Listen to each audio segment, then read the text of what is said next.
ജയ്സേട്ടൻ എത്രയും പേര് പറയുകയില്ല, ഒറ്റ പേര് പറയുന്നത് ജയ്സേട്ടന്റെ പേരാണ്. ജയ്സേട്ടന്റെ എഫേർട്ടിനെ കുറിച്ചാണ് പറയുന്നത്.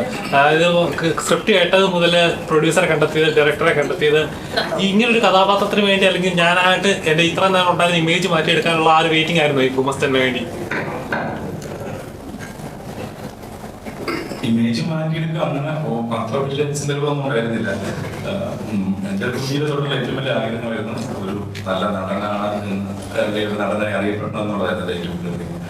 അതിനൊരു അവസരം ആദ്യമായിട്ട് എനിക്ക് സുഖീതാണ് തരുന്നത്. അങ്ങനെ ഞാൻ ആദ്യമായിട്ട് അഭിനയിക്കുന്നത് നരേന്ദ്ര കൂടെയാണ്.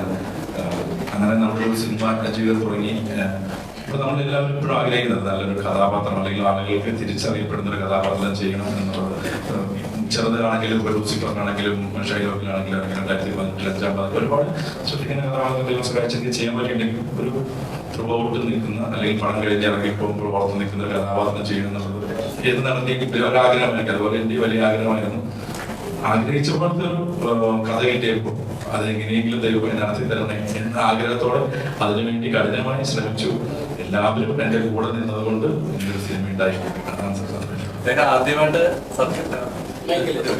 ഈ കാര്യം പറയണതേ സത്യം പറഞ്ഞാൽ ജെയ്സൺ ആദ്യമായിട്ട് ഒരു കഥ കേട്ടിട്ട് ജെയ്സൺ ആദ്യമായിട്ട് ഒരു പ്രൊഡക്ഷൻ സെറ്റ് ചെയ്ത് സംസാരിക്കുന്നില്ല. അങ്ങനെ നമുക്ക് മനസ്സിലാവുന്നത് ജെയ്സൺ അറിയാവുന്ന കാര്യങ്ങളുണ്ടേ. ജെയ്സൺ ആദ്യമായിട്ട് ജെയ്സൺ വേണ്ടി ജെയ്സൺ എഫേർട്സ് എടുത്തുണ്ടാക്കിയ അമ്മായി പ്രൊഡക്ഷൻ മലയാളത്തിലുണ്ട്. അത് നമ്മൾ പറയുന്നില്ല എന്നുള്ളതാണ്. പക്ഷെ ആദ്യമായിട്ടാണ് ജെയ്സൺ സ്വന്തമായിട്ടുള്ള കാര്യം നോക്കുന്നത്. അത്ര മാത്രമല്ല, പലപ്പോഴും സംഭവിക്കുന്നുണ്ട്. വേറെ അമലും ആൾക്കാർ നമ്മൾ ഭയങ്കരമായിട്ട് അപ്രീഷിയേറ്റ് ചെയ്യുന്നുണ്ട്. സിനിമയുടെ 1-2 സ്റ്റേജ് എടുക്കും. സത്യം പറഞ്ഞ ജെയ്സനെ മാറ്റിയിട്ട് മറ്റു പല കാര്യങ്ങളാണെങ്കിൽ പെട്ടെന്ന് ഈ സൂപ്പർസ്റ്റാർ നടക്കുന്ന സിറ്റുവേഷനിലേക്ക് പോകുന്നത്.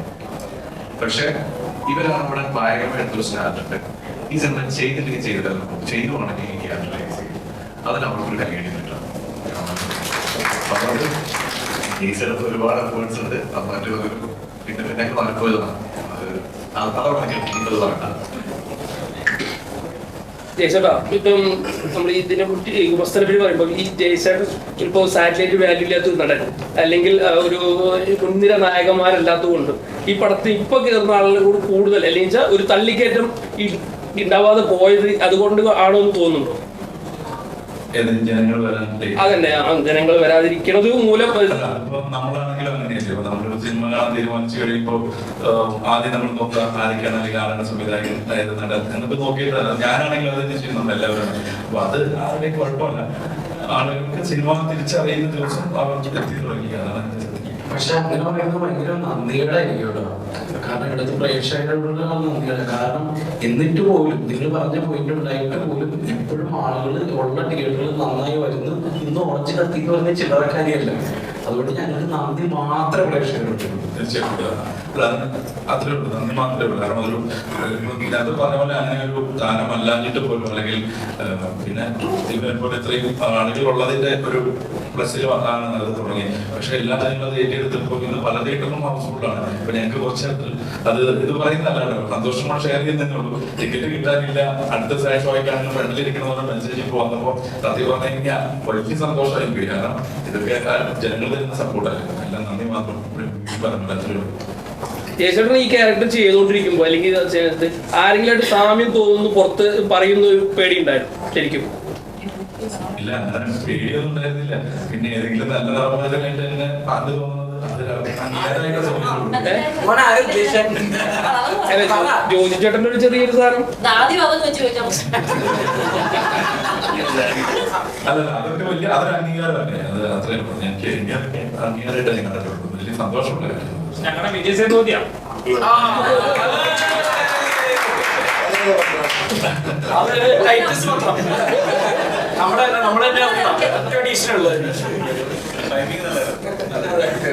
ഇനി ഗുമസ്തൻ 2 വരുമ്പോൾ ഓൾറെഡി നമ്മളൊരു നല്ലൊരു പ്രോഡക്റ്റ് ഇറക്കിയതിന് ശേഷം നല്ല റെസ്പോൺസിബിൾ വരുന്നു. അതിന് 2ാം ഭാഗം ഉണ്ടാകുന്ന പറഞ്ഞാൽ ഒന്നുകൂടി റെസ്പോൺസിബിലിറ്റി കൂടുക ചെയ്യുന്നത്. കാരണം ആദ്യം ഉണ്ടാക്കിയ എഫേർട്ട് അല്ലെങ്കിൽ ആ ഒരു റിസൾട്ട് അതിൽ കൂടുതലായിരിക്കും പ്രഷർ ഉണ്ടാകുന്ന എക്സ്പെക്ടേഷനൊക്കെ പേടിയുണ്ട് സത്യം പറയാൻ.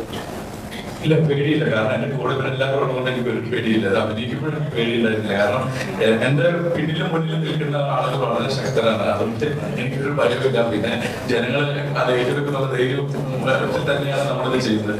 പിന്നെ ആ തെറ്റ് അത്രയും മനോഹരമാണ്. കാരണം അത് ഇത് വന്നാലും അത്രയും നല്ല സംഭവമാണ്. അതിന്റെ ധൈര്യം തന്നെയുള്ളത്. വിപിൻ ചേട്ടാ നമസ്കാരം.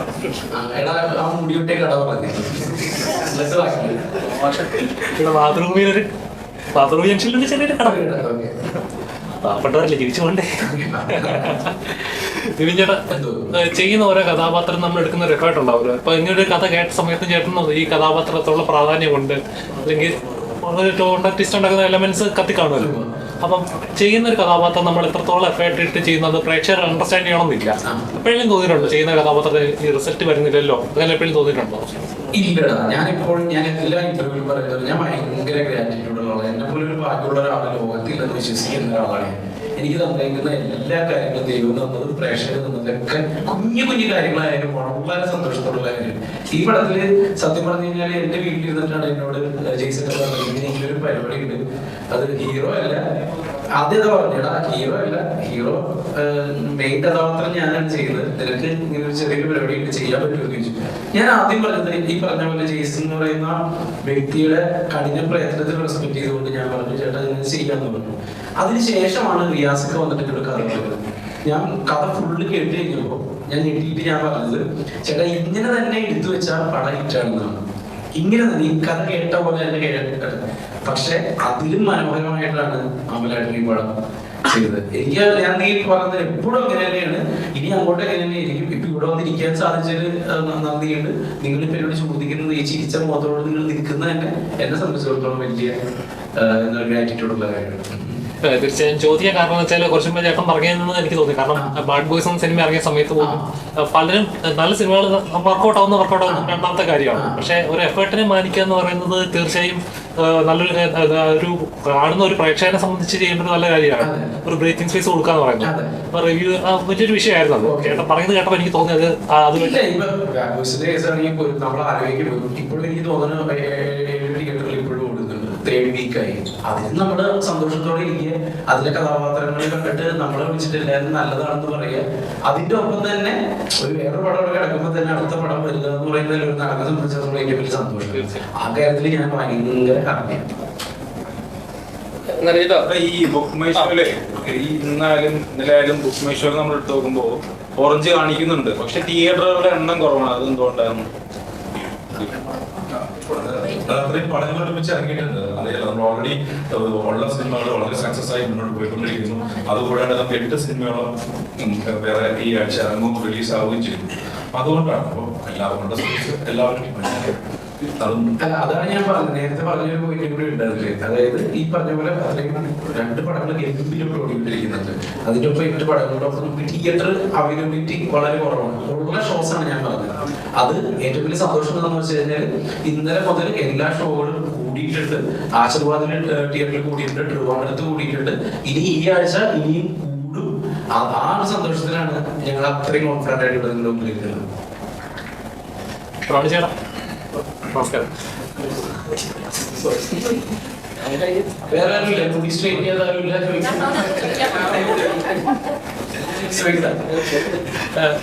റോണി ചേട്ടാ കുറച്ചുമ്പോൾ പറഞ്ഞ പോയിന്റ് ഞാൻ ചോദിക്കുകയാണ്. അപ്പം ഒരു നല്ല സിനിമകളെന്ന് പറയുന്നത് വലിയ താരവാലിയോ അല്ലെങ്കിൽ ഒന്നിൻ്റെലും നല്ല കഥകളായിരിക്കും, നല്ല കണ്ടന്റ് ഉണ്ടാവും.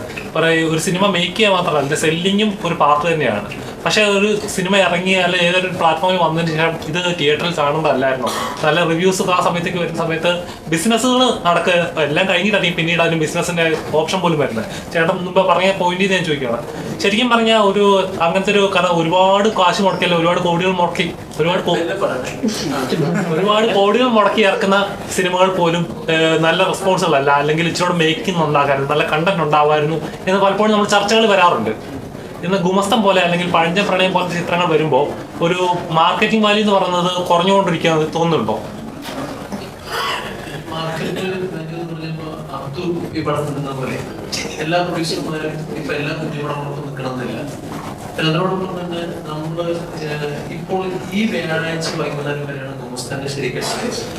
അപ്പൊ ഇന്ന് മുതൽ അത് ഓറഞ്ച് കത്തി തുടങ്ങിയില്ലെങ്കിൽ ഇന്നലെ മുതൽ ഓറഞ്ച് കത്തി തുടങ്ങിയില്ലാന്നുണ്ടെങ്കിൽ ഈ വ്യാഴാഴ്ചയോടുകൂടി അതിന്റെ അത് എരിഞ്ഞാകും. അതാണ് അതിന്റെ സത്യാവസ്ഥ. അപ്പൊ അടുത്ത ആഴ്ചത്തോട് പോലുള്ള ബ്രീത്തിങ് സ്പേസ് ഉണ്ടാകുന്നുണ്ടെങ്കിൽ തിങ്കളാഴ്ച വ്യാഴാഴ്ച വരെയുള്ള നമ്മുടെ തിയേറ്ററിലെ റിപ്പോർട്ട് കിട്ടാതെ അല്ലെങ്കിൽ ഹോൾഡ് ഓവർ ആയി പോകും. അപ്പോൾ ആ നെക്സ്റ്റ് വീക്കിലോട് കയറണം. ഫസ്റ്റ് വീക്ക് കഴിഞ്ഞ് സെക്കൻഡ് വീക്കിൽ കയറി പിന്നെ അങ്ങോട്ട് പിന്നെ നമുക്ക് സെന്റൻസും തുടങ്ങും. പിന്നെ അതുപോലെ തന്നെ ഇപ്പൊ ഈ ആഴ്ച നമുക്ക് തമിഴ് പടമുണ്ട്, തെലുങ്ക് പടമുണ്ട്, മലയാളം പടമുണ്ട്, ഇതിനിടയിൽ നിൽക്കണ്ടേ. അപ്പൊ ഈ പറഞ്ഞ തന്നെ ഈ വൈകുന്നേരമുള്ള ഷോയ്ക്ക് ആളില്ല. ചില നമുക്ക് പലയിടത്തും സെക്കൻഡ് ഷോസ് ഉണ്ടായിരുന്നില്ല, സെക്കൻഡ് ഷോസ് ആഡ് ചെയ്ത് തുടങ്ങി. ചെറിയ പടങ്ങൾക്ക് എപ്പോഴും അതിന്റെ പരിമിതമായ സ്പേസ് കിട്ടുള്ളൂ. പിന്നെ തിയേറ്റേഴ്സ് പണ്ടത്തെ പോലെ അവര് കൂടുതൽ ഭയങ്കര സപ്പോർട്ട് ചെയ്യണം. നമ്മളത് എപ്പോഴും ഒരു പടം എത്ര പടം ഇവിടുത്തെ എക്സിക്യൂട്ടീവിൽ ഒരാളെ വിളിച്ച് പറഞ്ഞാണ് കണ്ടെത്താൻ നല്ല പടം പ്രൊമോട്ട് നമുക്കൊരു പരിധിയുണ്ട്. അതുകൊണ്ടൊക്കെ ഈ പറഞ്ഞ പരിമിതിയുണ്ട്. താരവാല്യൂ എന്ന് പറയുന്നത് എപ്പോഴും ഒരു തടസ്സമായിട്ട് നിൽക്കുന്നുണ്ട്. താരവാല്യൂ സ്റ്റാർ വാല്യൂ ഉണ്ടോ? രണ്ടും സ്റ്റാർ. എനിക്കിപ്പോ സ്റ്റാർ പരിഗണിക്കാൻ സിനിമകളുടെ ഭാഗം മാത്രം തോന്നുന്നു. എപ്പോഴും എന്നെ സംബന്ധിച്ചിടത്തോളം വളരെ പ്രിയപ്പെട്ട സിനിമയാണ്. അവരുടെ സിനിമയാണെങ്കിൽ വളരെ പ്രിയപ്പെട്ട സിനിമയാണ്. കൂടുതൽ ഞാൻ റെക്കോർഡ് ഞാൻ നടത്തിയത് നമുക്ക് പേര് കിട്ടിയിട്ടുള്ളത്. മത്സരിക്കാൻ താരവാല്യൂ വേണ്ടല്ലോ. ഞങ്ങള് ദേവര NTR ആയിട്ടാണ് മത്സരിച്ചു. ചേട്ടാ ഈ ഗുമസ്തന്റെ പ്രൊമോഷനായിട്ട് ബന്ധപ്പെട്ട് ചേട്ടൻ ഒരു കോളേജിൽ വിസിറ്റ് ചെയ്ത സമയത്ത് അവിടുത്തെ ഒരു പ്രിൻസിപ്പളായിട്ട് ഒരു മോശം അനുഭവം നേരിട്ടുണ്ടായിരുന്നു. അത് ചോദിക്കാൻ പറ്റിയില്ല. പക്ഷെ നമ്മൾ ആ വീഡിയോ കണ്ടപ്പോൾ ഒരുപാട് സങ്കടം വന്നിരുന്നു നമുക്കൊക്കെ. എന്താണെന്ന് വിശദീകരിക്കാം അന്ന് വ്യക്തി? സത്യം പറഞ്ഞത് വിശദീകരിക്കേണ്ടത് തന്നെയാണ്. കാരണം അത് എപ്പോഴും ഇവിടെ ഇതിനു മുമ്പ് സംഭവിച്ചിട്ടുള്ള എന്താണ്, എന്തെങ്കിലും ഒരു ഇൻസിഡന്റ് വരും, നമ്മളത് അതിനെപ്പറ്റി പറയും. കുറെ ആളുകൾ ആ പുള്ളിയുടെ വീട്ടുകാരടക്കം കയറി പറയും, കുറെ ഇത് പറയും. പിന്നെ അതിന്റെ പുറകിൽ വേറെ രണ്ട് അഭിപ്രായങ്ങൾ വരും. ഞങ്ങൾ സത്യം പറഞ്ഞു കഴിഞ്ഞാൽ നമ്മളൊരു മാർക്കറ്റിംഗ് രീതിയിൽ എടുക്കാനായിരുന്നെങ്കിൽ ഗുമസ്തന് അധികം വലിയ മാർക്കറ്റ് ഉണ്ടായിരുന്നില്ല. സത്യസന്ധമായിട്ട് വിഷമം ഉണ്ടായ സംഭവം തന്നെയാണ്. പക്ഷെ അത് റിവീൽ ചെയ്യാനും അദ്ദേഹത്തിന് അങ്ങനെ ആക്കേണ്ടത് തന്നെ വിചാരിച്ചിട്ട് തന്നെയാണ്. അതുകൊണ്ട് തന്നെ ഇവിടെ അത് പറയുന്നില്ല. അതൊരു ചെറിയൊരു ഇൻസിഡന്റ് ആയിട്ട് ഞങ്ങളത് വിട്ടുകളയും. ഒരു കലാകാരന്മാരെ സംബന്ധിച്ച് അത് ചെയ്യേണ്ട ഒരു കാര്യമില്ലേ? അങ്ങനെയാണ്. പക്ഷെ അതൊന്നും ചിലതൊന്നും തിരുത്താൻ പറ്റില്ല. എനിക്ക് തോന്നുന്നത് അദ്ദേഹം തന്നെ തിരുത്തിയിട്ടുണ്ടാവും എന്നാണ് തോന്നുന്നത്. നമ്മളത് വലിയ ഇഷ്യൂ ആകേണ്ട കാര്യമില്ല. സത്യം വേദനിച്ചു എന്നുള്ളത് ഞങ്ങൾക്ക് എല്ലാവർക്കും ഒരുമിച്ച് ഞങ്ങൾ എല്ലാവരും ഉണ്ടായിരുന്നു. സ്റ്റേജിൽ നിന്ന് ഇറങ്ങി പോകുന്നത് വിഷമിച്ചാണ്. പക്ഷെ അത് ഒരാളിലേക്ക് വരുമ്പോൾ അയാളുടെ ഫാമിലിയും അയാളുടെ മക്കളും എല്ലാം വരുന്നതാണ്. നമ്മൾ ഇങ്ങനെ ഒരാളെ മാത്രം ഫോക്കസ് ചെയ്ത് കുറെ ചീത്തകളൊക്കെ വിളിക്കുന്ന കാര്യമില്ല. അദ്ദേഹം തന്നെ തിരുത്തിയിട്ടുണ്ടാവും എന്നാണ് എന്റെ വിശ്വാസം. അതുകൊണ്ട് തന്നെയാണ് അത് വലിയ കത്തിക്കാനായിട്ടോ. എന്നെ ഒരുപാട് ചാനലിൽ നിന്ന് വിളിച്ചു, ഒരുപാട് കാര്യങ്ങളൊക്കെ ചോദിച്ചു. പക്ഷെ ഞങ്ങൾ മനഃപൂർവ്വം കത്തിക്കാനാണ്. അത് ഞങ്ങൾക്ക് നല്ലതായിട്ടേ വരുള്ളൂ. കാരണം എന്തിനാണ് എനിക്ക് മനസ്സിലായി ഈ വരാൻ പോകുന്ന കലാകാരന്മാര് അല്ലെ, അതാണ് നിങ്ങൾ ഉദ്ദേശിച്ചത്. ഒരു എല്ലാം തുടക്കം ഉണ്ടാവുന്നത് നമ്മൾ വിദ്യാലയങ്ങളിൽ നിന്നാണ്. ചോദിച്ചത് ആ സ്ഥലത്ത് നിന്നാണ് ഇത്ര നേരിടേണ്ടി വന്നത്. പക്ഷെ എനിക്ക് തോന്നുന്നു ഇപ്പൊ അദ്ദേഹം അത് തിരുത്തിയിട്ടുണ്ടാവണം. കാരണം കുട്ടികൾ തന്നെ തിരുത്തിച്ചെന്ന് തോന്നുന്നു. സത്യം അത് വഷളാക്കണ്ട, അത് അതുകൊണ്ട് പറയേണ്ടത് വിചാരിച്ചിട്ടാണ്. അല്ലെങ്കിൽ അന്നേ അത് കുതിപ്പൊക്കെയാണ്. ഈസി ആയിട്ട് ഞങ്ങളുടെ എല്ലാവരും അന്ന് ഒരുപാട് പേര് പറയാൻ ശ്രമിച്ചാൽ ബിബിന് തന്നെയാണ് തീരുമാനമെടുത്തത് പുറത്ത് വിടുന്ന. കാരണം ഞാൻ എല്ലാ സിനിമകൾക്കും ഞാൻ കോളേജ് പ്രൊമോഷൻ പോകണം. എത്രയോ കോളേജിൽ പോയിട്ടുണ്ട്. ആദ്യമായിട്ടാണ് അങ്ങനെ സംഭവം ഉണ്ടായത്. പക്ഷെ അത് അതിന്റെ കഴിഞ്ഞു. Thank you. ആ ചോദ്യം ചോദിച്ചതിന് വളരെ സന്തോഷം. ചേച്ചി നമസ്കാരം. അറിഞ്ഞോ ഒരു മിനിറ്റ്.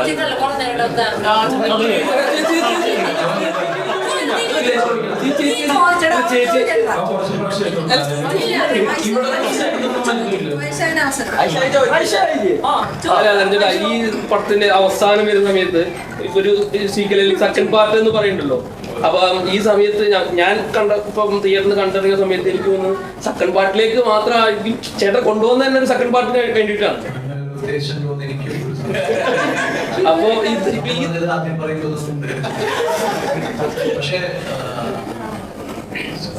ഫിലിം ഷൂട്ടിംഗ് കഴിഞ്ഞിട്ട് അതിന്റെ പോസ്റ്റ് പ്രൊഡക്ഷൻ വർക്ക് പകുതി കഴിഞ്ഞപ്പോഴാണ് ജെയ്സ് പറയുന്നത് നന്നായി വന്നിട്ടൊരു സാധ്യത. നമ്മൾ രണ്ട് ഷോട്ടില് ഒരാളെ കൊണ്ടുവന്ന് സെക്കൻഡ് പാർട്ടിലേക്ക് എത്തിച്ചില്ലേ. അല്ല അത് ഓൾറെഡി അങ്ങനെ പറഞ്ഞില്ലേ സെക്കൻഡ് പാർട്ടിലേക്ക് ആയിരിക്കും ഇത് വരുന്നതെങ്കിൽ ആദ്യം ചിന്തിക്കാൻ പറ്റില്ല. ആദ്യമേ സിംപിൾ ആയിട്ട് അതാ ഞാൻ പറഞ്ഞ സിനിമ ഷൂട്ടിംഗ് കഴിഞ്ഞ് പോസ്റ്റ് പ്രൊഡക്ഷൻ വർക്ക് പകുതി കഴിഞ്ഞപ്പോ ജെയ്സൺ ഒന്ന് ഹിറ്റ് ചെയ്തു. പക്ഷെ പടം റിലീസ് ചെയ്തതിന് ശേഷം തീരുമാനിക്കാൻ യെസോ എന്നുള്ളത്. ചേട്ടപ്പോ പടം കണ്ടിട്ട് പടം കണ്ടപ്പോ എന്റെ അടുത്ത് ഞാൻ പടം കണ്ട് പുറത്തിറങ്ങിയപ്പോ കുറച്ച് അവിടെ ഉണ്ടായിരുന്ന സ്റ്റുഡൻസ് പറഞ്ഞു ഇതുപോലെ സെക്കൻഡ് പാർട്ട് വേണം. കുറച്ച് മീഡിയയിൽ വന്നപ്പോ അവരെന്നെ വന്ന് പറഞ്ഞു. അത് പോയി സർപ്രൈസിങ് ആയിരുന്നു. അവിടെ ഹിറ്റ് പടം കാണുന്നവർക്ക് അറിയാൻ പോസിബിലിറ്റി. പക്ഷെ അങ്ങനെ പലരും പറഞ്ഞു. ഇതിന് മുമ്പ് എന്റെ പടം കണ്ടവർ പറഞ്ഞു, ചോദ്യം ചോദിച്ചിരുന്നു സെക്കൻഡ് പാർട്ട്. അപ്പൊ ഞാൻ റിവീൽ ചെയ്യാൻ പറ്റില്ല. നമ്മുടെ ഈ തിയേറ്ററിലൊക്കെ നമ്മൾ ഏറ്റവും കൂടുതൽ പ്രേക്ഷകർ വന്നപ്പോൾ ഷോപ്പിൽ എല്ലാവരും അത്രയും സന്തോഷത്തിലാണ്. ഫാമിലി എല്ലാവരും ഏറ്റവും കൂടുതൽ ചോദിച്ചാൽ സെക്കൻഡ് പാർട്ട് ഉണ്ടോ എന്ന് തന്നെയായിരിക്കും. അതുകൊണ്ടും കൂടി തന്നെയാണ് നമ്മൾ അതിന്റെ ഉത്തരം കൊടുക്കാൻ തീരുമാനിച്ചത്.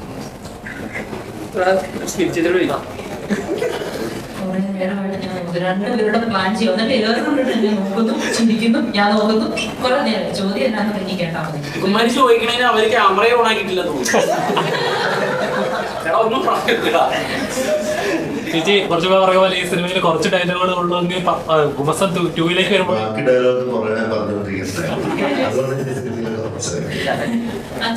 അപ്പോൾ സെക്കൻഡ് പാർട്ട് വരുമ്പോഴേക്കും എങ്ങനെയായിരിക്കും, പ്രതീക്ഷയുണ്ടോ?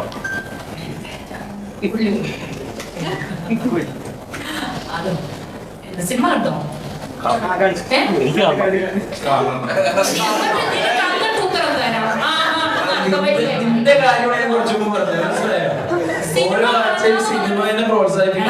ഞാൻ ഇന്ന് കാണുന്നു ടിക്കറ്റ് ഫസ്റ്റ് പാർട്ടിലാണ്, എന്നിട്ട് സെക്കൻഡ് പാർട്ടി പഠിപ്പിച്ചു കണ്ടിട്ട് നമ്മളോട് പറയാം. അടുത്ത ഇന്റർവ്യൂവിന് ഞാൻ ഇതിൽ ഉത്തരം തരാം. ഓക്കെ ചേച്ചിന്റെ അഭിനയം നന്നായിട്ടുണ്ട് ചേച്ചി, നന്നായിട്ട് ചെയ്തിട്ടുണ്ട് ചേച്ചി. ഓ എനിക്ക് വയ്യ. ഞാൻ കണ്ടു. Thank you.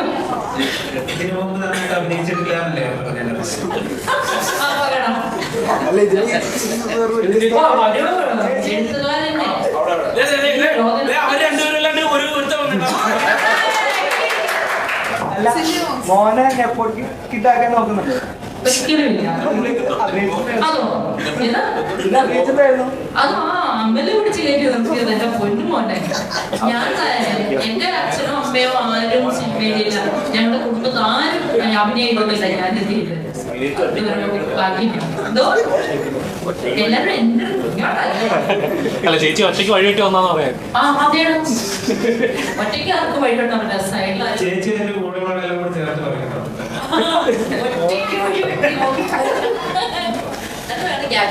അടുത്ത ചോദ്യം പ്രധാന ചോദ്യം എല്ലാരും പോയി സിനിമ കാണുക. ഇതിലെത്ര പേര് സിനിമ കണ്ടു? നിങ്ങള് ക്യാമറയോട് വന്നവരൊക്കെ ഒരു എനിക്ക് നിങ്ങളോട് ഒരു കാര്യം പറയാണ്ട്. നിങ്ങൾ ഇന്റർവ്യൂവിൽ വരുമ്പോൾ അല്ലെങ്കിൽ ഞങ്ങളോട് ചോദ്യം ചോദിക്കുമ്പോ പടമൊന്നുമില്ലല്ലോ ചേച്ചി. ഒരു കാര്യത്തിന് വരുമ്പോ നിങ്ങൾ അതിനെപ്പറ്റി വ്യക്തമായിട്ട് അറിഞ്ഞിട്ടും പഠിച്ചിട്ടും ചോദിക്കുവാണെങ്കിൽ അത് ഞങ്ങൾക്ക് കൃത്യമായിട്ട് ഉത്തരം തരും. ഇത് അവിടുന്ന് ഇവിടുന്ന് കേട്ടിട്ട് അതിന്റെ മുക്കും മൂല്യം പിടിച്ചിട്ട് ബാക്കി നിങ്ങൾ ഫില്ല് ചെയ്ത് വരാതിരിക്കും. 15 ചോദ്യം ചോദിച്ചാൽ അവൻ പടം കണ്ടിട്ടില്ല. കാരണം നിങ്ങള് ആ നിങ്ങളുടെ ജോലിയോട് നിങ്ങൾ ഒരു നീതി പുലർത്തുക. ഓക്കെ, ക്യാപ്ഷൻ ഇട്ട് റീച്ച് കൂട്ടാൻ മാത്രം ശ്രമിക്കാതിരിക്കുക. Thank you. എല്ലാവർക്കും ആവേശമല്ല.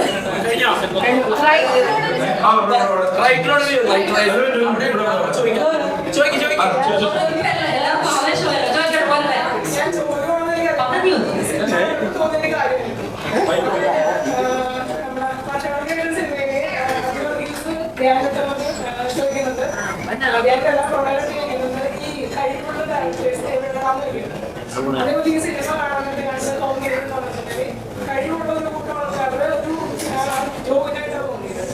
അപ്പൊ എങ്ങനെ പക്ഷേ ഇപ്പൊ അമ്മാതിയായിട്ടാണ് ചെയ്യുന്നത്. അപ്പൊ അതിനെ പറയുന്നു.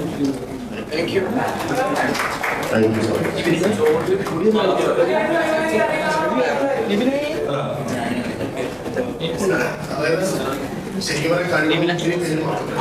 ഒരു പ്ലാറ്റ്ഫോം ഒരു പ്രൊജക്ട് സെറ്റ് ചെയ്യാൻ ഈ കൂട്ടത്തിൽ എനിക്ക് തോന്നുന്നു മലയാളം സിനിമയിൽ ആയിരിക്കുന്ന ഒരു പ്രൊജക്ട് റെഡിയാകുന്നത് നമുക്ക് അതിന് ട്രൈ ചെയ്യാവുന്നതാണ്. അങ്ങനെ ഞങ്ങൾക്ക് പ്രൊജക്ട് സെറ്റ് ചെയ്യാൻ പറ്റിയ ഒരു പ്രൊജക്ട് വർക്കുണ്ടായെങ്കിൽ ഒത്തിരി ആൾക്കാർ ഇനി വരാം. അതുപോലെ ആൾക്കാർ എല്ലാവർക്കും ഡേയ്സല്ലേ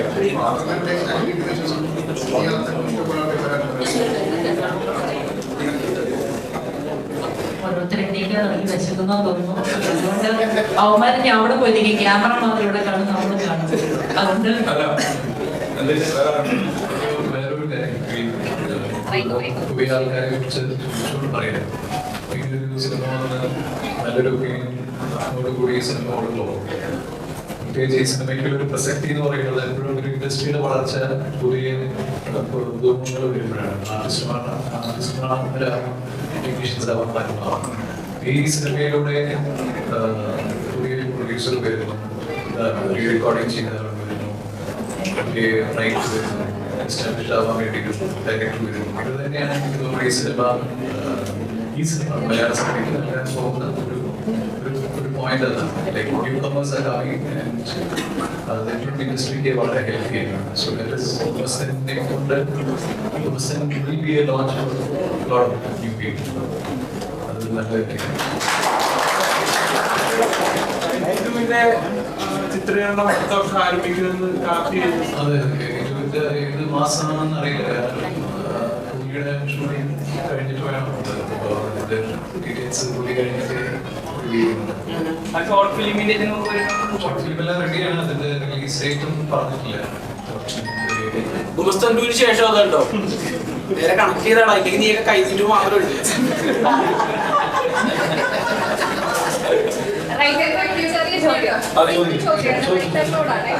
വേറൊന്നുമല്ല, ഈ ഒരു കഥ മുസ്തൽ എന്ന് പറഞ്ഞൊരു കഥ എഴുതാനുള്ള ഒരു എന്തായിരുന്നു ആ ഒരു ഇൻസ്പിറേഷൻ എന്തായിരുന്നു? കുറെ ദിവസം കഴിഞ്ഞ പ്രാവശ്യം കണ്ടിട്ട് എനിക്ക് ചോദിക്കാൻ പറ്റിയില്ല.